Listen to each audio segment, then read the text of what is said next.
ఓం శ్రీ గురుభ్యో నమః. మే 1 నుంచి ఈ రాశుల వారికి తలరాతలు మారబోతుంది. పట్టిందల్లా బంగారమే అవబోతుంది. ఎందుకంటారా? దేవగురు బృహస్పతి తన రాశి చక్రం మార్చుకోబోతున్నాడు. దీనివల్ల కొన్ని రాశుల వారికి జాతకం పూర్తిగా మారిపోయి పట్టిందల్లా బంగారం అవబోతోంది. మే 1వ తేదీ మేషరాశి వీడి వృషభ రాశిలోకి ప్రవేశిస్తాడు గురుడు. శుక్రుడు ఈ రాశికి అధిపతి. 2025 మే 14 వరకు బృహస్పతి వృషభ రాశిలోనే సంచరిస్తాడు. వృషభ రాశిలో బృహస్పతిని శత్రువైన క్షేత్రి అంటారు. గురుగ్రహం వృషభ రాశిలో ఉన్నప్పుడు కృతికా నక్షత్రం 2, 3, 4 దశగా ప్రకటిస్తారు.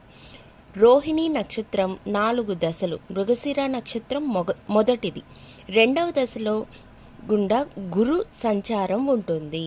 అనగా కృత్తికా నక్షత్రానికి అధిపతి అయిన సూర్యుడు, అటు రోహిణి నక్షత్రానికి చంద్రుడు, మృగశిర నక్షత్రానికి కుజుడు అధిపతి. సూర్యుడు, చంద్రుడు, కుజుడు బృహస్పతితో సహజమైన స్నేహాన్ని కలిగి ఉంటారు. అటువంటి పరిస్థితిలో ఇక్కడ బృహస్పతి సంచరించడం శుభ ఫలితాలను ఇస్తుంది. బృహస్పతి రాశి మార్పు సానుకూల విప్లవాత్మక మార్పులను తీసుకురాబోతోంది.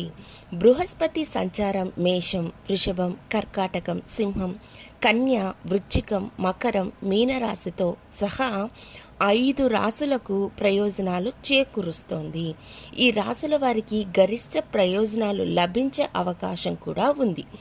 గురుగ్రహ సంచారంతో అదృష్టం లభించబోతోంది.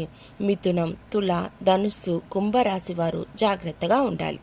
పెట్టుబడి అయినా వ్యక్తిగత జీవితమైన అప్రమత్తంగా ఆలోచించి నిర్ణయాలు తీసుకోవాలి. బృహస్పతి అనుగ్రహం కోసం తగిన పరిహారాలు కూడా పాటించి గురుగ్రహ బలం పొందేందుకు గాను ఈ రాశుల వారు ప్రయత్నించాలి. ధన్యవాదములు.